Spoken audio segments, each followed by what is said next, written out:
히브리서라고 이름 붙인 이유가 바로 여기 있죠. 때가 오래됐습니다. 여러분 신앙의 연륜이 꽤 깊습니다. 그래서 마땅히 이제 선생이 되어야 되는데 다시 신앙의 초보에 대해서 가르침을 받을 처지가 되었다라는 것은 정말 슬픈 일입니다. 다시 우리가 히브리 민족으로부터 시작했던 떠돌이 민족으로부터 시작했던 그때로 우리가 다시 돌아간 것처럼 여러분 그렇습니다. 그때의 정신으로 돌아갑시다라는 의미도 담고 있지요. 또 가장 사실은 유대인들에게 있어서 어떤 의미에서 영적 보고이기도 하지만 또 다른 의미에서는 수치스러운 때 그때를 다시 상기시켜주는 말씀이 히브리인들 히브리서라는 의미를 갖고 있습니다. 단단한 음식은 못 먹고 젖이나 먹어야 될 자가 됐습니다. 아주 쉬운 초보적인 교리, 아주 쉬운 믿음, 예를 들면 헌금하면 복 받습니다 라는 이런 아주 쉬운 얘기나 들어야 될 그런 처지가 됐습니다. 성상 장성한 사람들은 헌금을 복을 받기 위해서가 아니라 하나님을 사랑하는 마음으로 하지만 신앙의 초보자들은 복을 받기 위해서 합니다. 이런 의미도 담겨 있죠. 우리가 이렇게 헌신하면 복 받습니다. 이런 초보적인 단계. 신앙의 성장은 어떻습니까? 하나님의 은혜가 내게 너무 중요해서 내가 더 수고하는 것이 당연합니다. 이렇게 바뀌는 거예요. 이런 다시 초보적인 이야기, 이런 이야기를 해야만 하는 이 현실이 참 슬프고 아픕니다. 저도 종종 그래요. 신앙의 다시 초보에 대해서 이야기할 때가 있어요. 헌금의 가치를 모를 때 부득불 헌금하면 복 받습니다라는 이런 이야기를 할 때가 참 마음이 슬프죠. 물론 헌금하면 복을 받아야 하나님 복을 주십니다. 그런데 그 복은 어떤 복입니까? 신앙의 초보 때는 물질의 복을 말하고 건강의 복을 말하지만 신앙이 성장하면 어떤 복을 말합니까? 그것은 내가 이미 받은 하나님께 받은 영생의 복, 하나님의 자녀로서 누리는 이 기쁨, 또 내가 헌신할 수 있는 기회가 주어졌다는 이 놀라운 감격, 이런 것들이 정말 복이죠. 이미 내가 충분히 은혜를 받았습니다. 그런데 이 받은 은혜를 가지고 내가 하나님께 드릴 수 있다는 것이 정말 놀랍고 감사합니다. 이게 장성한 사람입니다. 그러면서 장성한 사람에 대해서 설명을 해주죠. 어떤 사람입니까? 의의 말씀을 경험하지 못한 사람. 이 사람은 미숙한 사람, 연약한 사람, 젖을 먹는 사람. 그런데 장성한 사람은 지각을 사용함으로 연단을 받아 선악을 분별하는 자들이다. 종종 제가 말씀드렸죠. 신앙이 성장하면 고도로 발전하는 게 하나 있다. 그것은 뭐죠? 분별하는 능력이다라고 말씀드렸죠. 히브리서 기자 역시 동일한 가치로 말씀하고 있는 거예요. 장성한 사람은 어떤 사람이냐? 첫 번째, 지각을 사용합니다. 다른 말로 하면 말씀을 깨닫고 지식과 지혜의 말씀으로 이 상황을 분별해낼 줄 아는 사람입니다. 그리고 연단을 기꺼이 수용하는 사람입니다. 그래서 결과적으로 참과 거짓을, 옳음과 틀림을, 진리와 거짓을, 또 내게 유익된 것과 유익되지 않은 것을 구별해낼 줄 아는 사람입니다. 고도의 분별력이 생깁니다. 이것이 장성한 사람입니다. 그런데 여러분은 이 고도의 분별력을 잃어버리고 거짓에 속고 다시 또 세상적인 것에 속고 세상이 영원할 것처럼 속고 그렇게 속아서 다시 신앙의 초보를 다시 다져야 될 사람들이 되었으니 내 마음이 참 슬픕니다 라는 이야기를 오늘 말씀에서 하고 있는 거예요. 여러분 어떻습니까? 여러분의 신앙은 젖이나 먹는 연약한 신앙입니까? 단단한 음식도 먹을 수 있는 장성한 신앙입니까?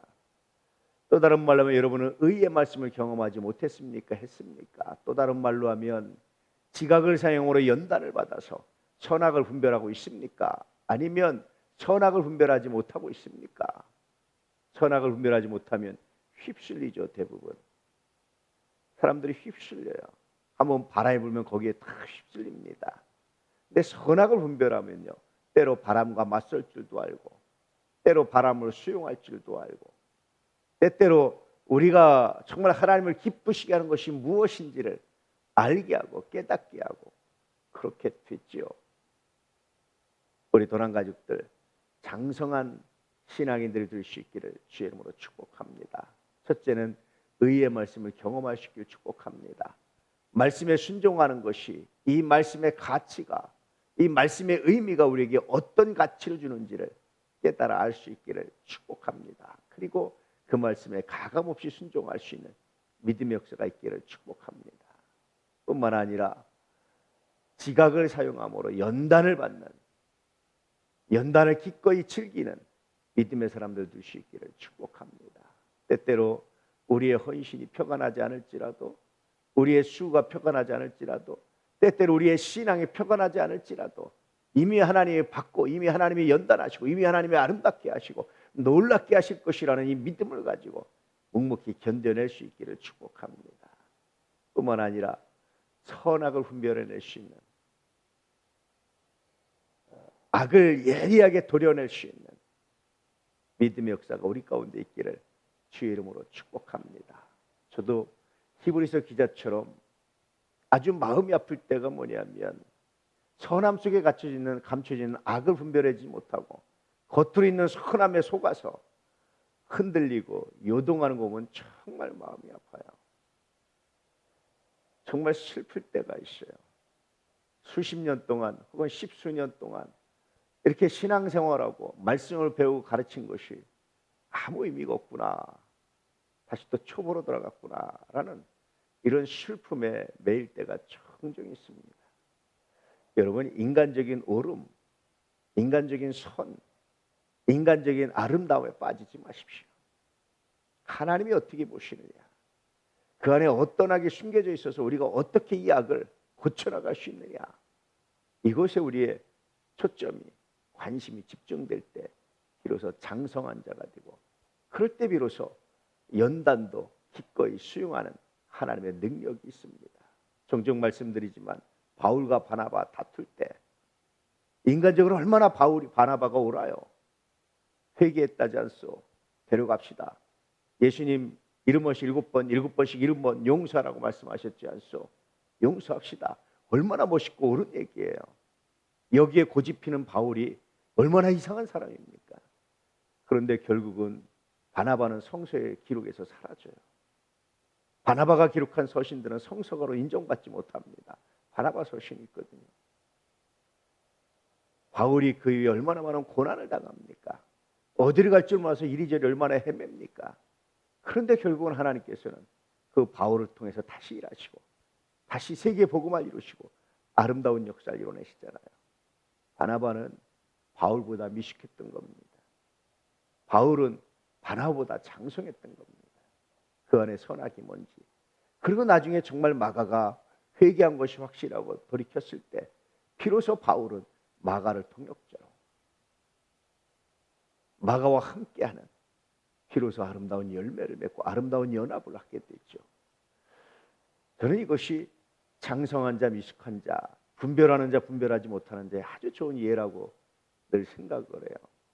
인간적인 선함이 아니라 정말 하나님 보시기 어떤 건지, 정말 그런 건지 깊이 묵상하시고 분별해낼 수 있는 믿음의 역사가 있기를 주의 이름으로 진실로 축복합니다.